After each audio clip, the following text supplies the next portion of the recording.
Hello and welcome to the news at 10 on Nta News24. We are live in Abuja. I am Dennis Adegunloye. Thank you for joining us. Let's begin with the headlines. President Bola Tinubu nominates 7 ministers after cabinet reshuffle.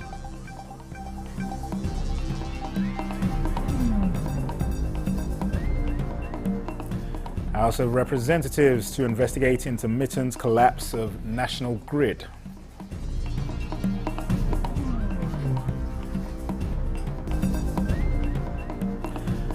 And achieving improved population health outcomes, medical experts amplify use of digital health and public financing.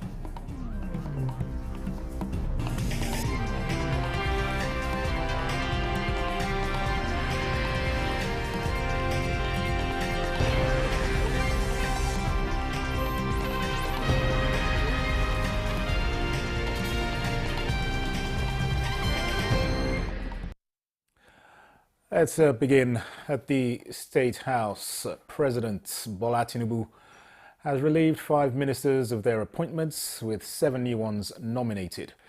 This is in addition to some decisions taken at the Federal Executive Council meeting, which include realignments of some federal ministries. State House correspondent Musbah Danwahab has details. President Bola Tinubu returned to chair the Federal Executive Council meeting after his vacation abroad. With memos accumulated, it was expected to be a long session, but then it ended to be one of the briefest FEC meetings so far. However, the outcomes of the meeting are not as short as the duration, with 2 separate briefing sessions afterwards. First, the ministerial briefing chaired by the Information and National Orientation Minister Mohammed Idris revealed the review of the ministries. While the hitherto Ministry of Sport Development has been scrapped for its responsibility to be taken by the National Sports Commission, the Ministry of Tourism is now subsumed under the Ministry of Arts, Culture and Creative Economy.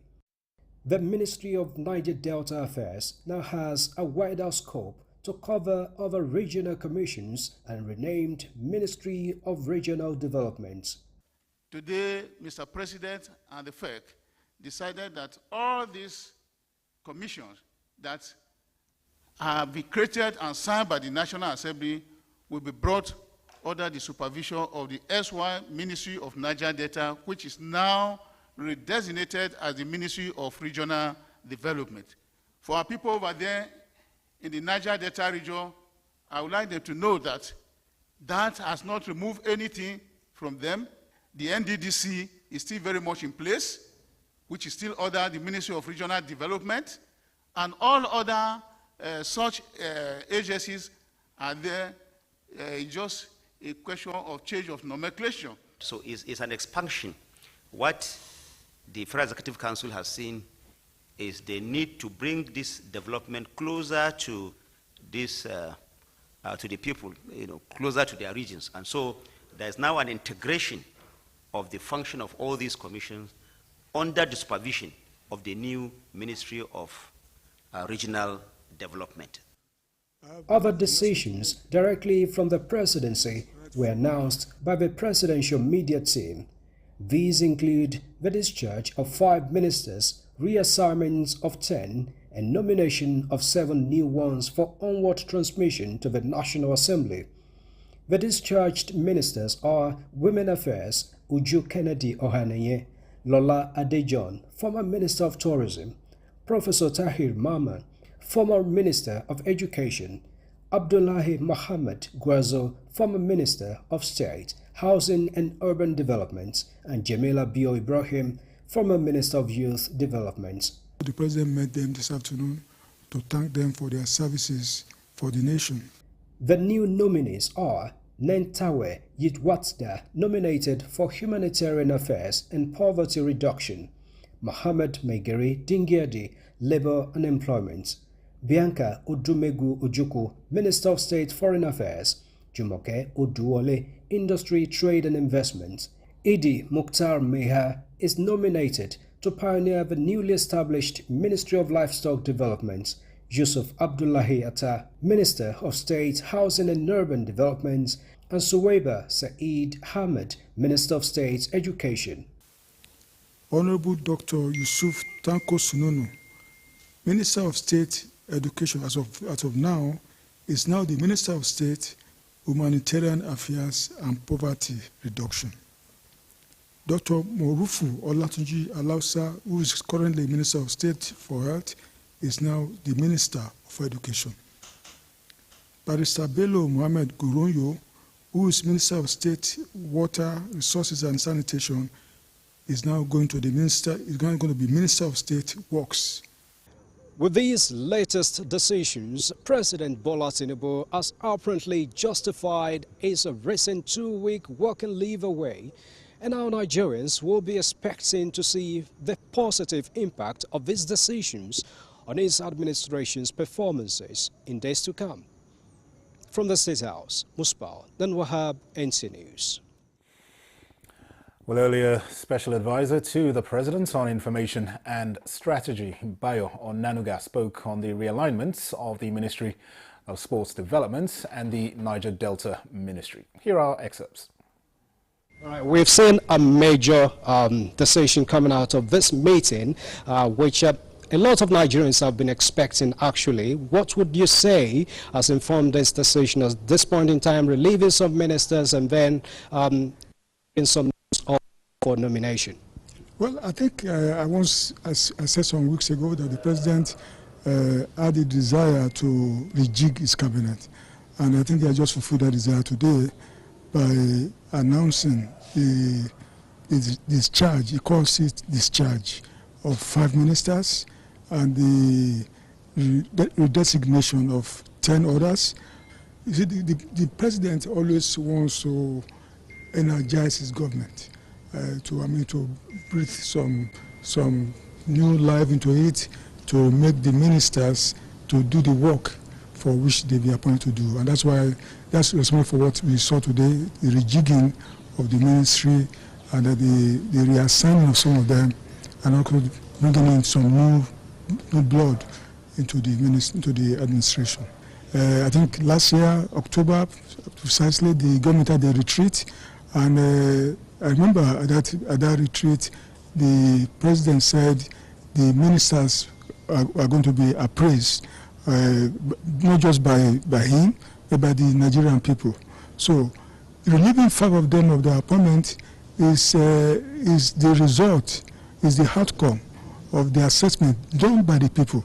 Not just the President alone. He didn't just sit down to say, I'm relieving A and B, but the people have been making comments, have been making reports about the activities of each minister. So whatever you found today, whatever happened today, the discharge of the 5 ministers was based on those. It's an empirical thing. Reports, it's online, the assessment done by the people themselves who wanted some changes, and the President has done it. Special Advisor to the President on Information and Strategy, Bayo Onanuga, speaking earlier. We're still at the State House, where a stakeholders consultative forum on livestock reforms is just about getting underway, and State House correspondent once again, Musbah Damahab, is there to give us an update of what is about to happen there. Hello, Musbah, again. Tell us what's going on there with this expected forum about to commence. It's still the stakeholders consultative workshop on the livestock reforms in Nigeria. This is another stage in the reforms going on in that sector. Remember, when this administration came on board, it promised that it's going to reform this sector to make the best out of it, and the President actually started that process, set up a presidential committee on the livestock reforms generally. And after that committee, chaired by the former governor of Kano State, Umar Ganduje, concluded its assignment, another committee, presidential committee on the implementation of the livestock reforms also came on.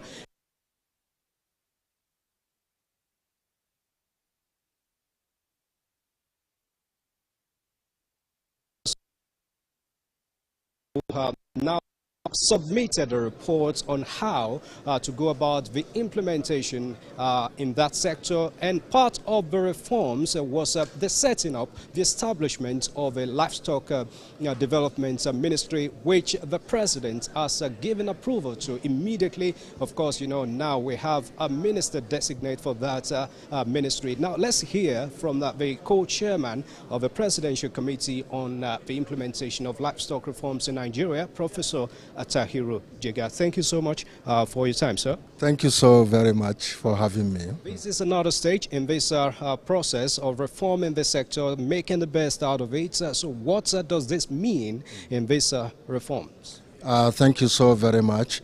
Today's consultative workshop with stakeholders in the livestock value chain is a significant milestone in the effort of Mr. President to significantly transform the livestock sector across the value chain in order to add value to economic development, social development, and peace and stability in our country. Our committee on livestock reforms implementation presented an inception report to Mr. President, and we thought that the next stage is to gather all the significant stakeholders so that we can discuss the significant challenges that are being faced in the sector, as well as explore all the opportunities that are there. It is very clear to us that the opportunities will benefit everybody from every section of this country. So really we need to understand what needs to be done, and also to ensure that there is an enabling environment for sustainable reforms in the sector. Mr. President has given a very significant commitments to ensuring that this sector is developed appropriately. So his meeting with a range of stakeholders in the livestock value chain today is a significant milestone, and it will open other opportunities for looking at what needs to be done appropriately to transform this sector and ensure that there is food security in our country, there is peace and stability in mitigating the farmer-herder conflicts, and in ensuring that the products from the livestock sector will also find markets so that Nigeria can become competitive in exports related to this sector. So this is a very, very important meeting. All the who and the who in the livestock value chain are gathered here today. Thank you so much, Prof. But before I let you go, just a quick one. At the time you submitted a report, you talked about the benefits coming from this sector. Can you just let Nigeria know specifically, in clear terms, what this will contribute to the national economy? Well, frankly, from our own estimation, the sector, if appropriately developed, can contribute anywhere between 10 and 12% to the country's GDP within a decade. Right now, it is contributing a very, very small percentage, maybe 1.5 to 3% to the agricultural contribution to the GDP.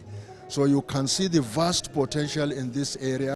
Other in West Africa or in Africa that do not have the kind of potential we have in this sector are making tremendous gains in terms of economic development and social development associated with this sector. So we can be very, very competitive if we appropriately pay attention to developing this sector. And Mr. President has given us confidence that he means business and that this sector must be transformed appropriately. Thank you so much for your time, sir. So much. Thanks a lot. Thank you. The co-chair of the Presidential Committee on Implementation of Livestock Reforms in Nigeria, Professor Nta Jega. And now, this is just a new phase to show the commitment of the administration towards these reforms. And again, remember, this is just one part of the benefit. The other benefit is to check insecurity issues, particularly between or amongst farmers and herders where they occur in some parts of the country. The President Bola Ahmed Tinubu is expected to declare this workshop open, and any moment from now we expect him to come in. And that's it for now. I'll give you some developments subsequently. All right, Musbah, many thanks for that. Certainly we will be joining you as that event commences. Thank you. You're on to the news at 10 on Nta News 24. We'll take a short break. More reports in a moment. My administration took over leadership of our country 16 months ago at a critical juncture. The economy faced many headwinds and our physical security highly impaired. We found ourselves at a distant crossroad where we must choose between two paths: reform for progress and prosperity, or carry on the business as usual and collapse. We decided to reform our political economy and defense architecture.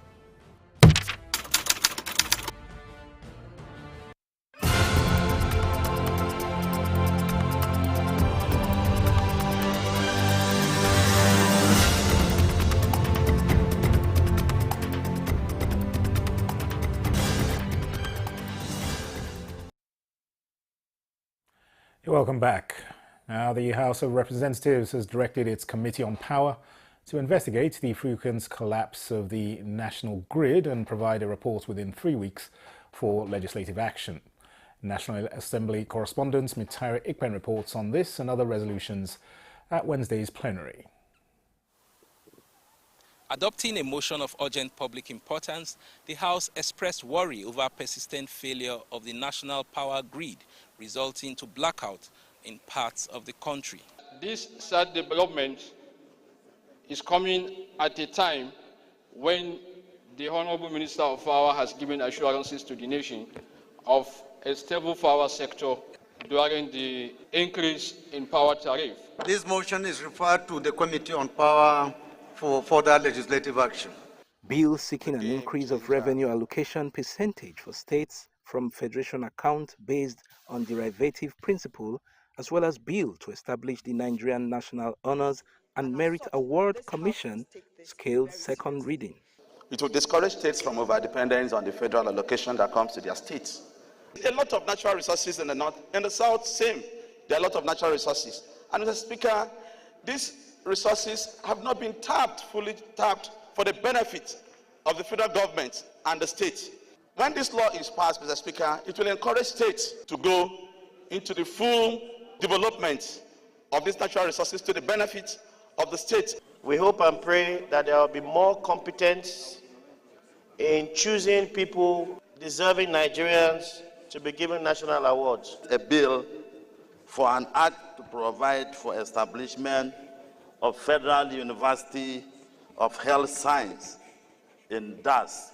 Lawmakers in a motion frowned at the slow pace of construction of the Numan-Jalingo Road and asked Federal Ministry of Works to provide explanation. The federal government had allocated 3 billion naira to continue the project, attributing the delay to COVID-19, but progress remains slow for over 30 months. The House adopted a report of its Committee on Health Institutions and a bill for an act to establish Federal Medical Center, Fagge, Kano State, to enable easy access to healthcare services. From the National Assembly, Nta News24, Nta News. On to health matters. Key players driving national efforts to achieve universal health coverage targets are amplifying strategies on the use of digital health and public financing to accelerate progress towards improved population health outcomes. This came up at a National Stakeholders Roundtable engagement on the Nigeria Digital Health Initiative in Abuja. Olusheye Adeagbo has details. As Nigeria continues to embrace digital transformation across various sectors, healthcare is leveraging technology to improve service delivery. The Nigeria Digital in Health Initiative (NDHI) is at the forefront, working to develop an integrated digital health ecosystem to elevate healthcare outcomes for all Nigerians. The potentials of digital health to support the sector-wide approach and the challenges and opportunities that lie ahead in digitalization of healthcare in Nigeria.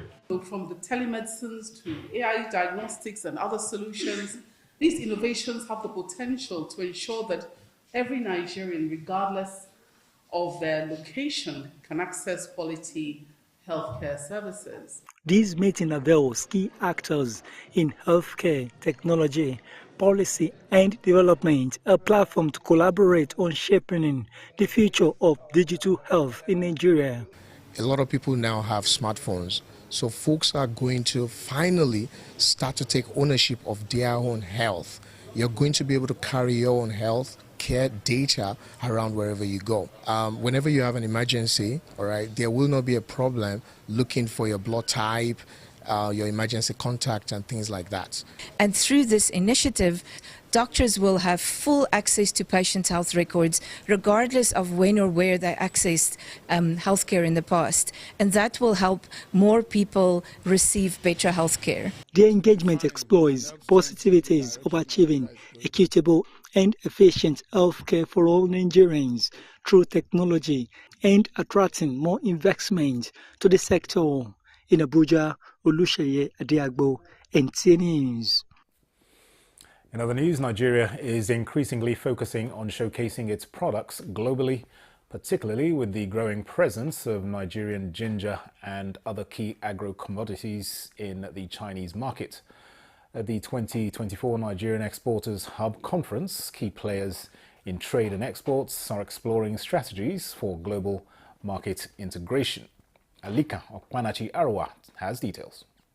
The National Bureau of Statistics highlights significant trade deficits of approximately $18 billion between Nigeria and China. The Nigerian Exporters Hub Conference aims to bridge the gap by creating viable channels for increasing Nigerians' agricultural exports, especially in ginger, sesame, cashew, soybeans, and hibiscus. What do you have to export? We will teach you what to export, how to export it, where to export it, and we will give you off-takers. Infrastructure is a challenge, energy is a challenge, a lot of a challenge, even the cost is a challenge. So, but then we are not looking at those challenges, we are looking at solutions. How do we move it forward?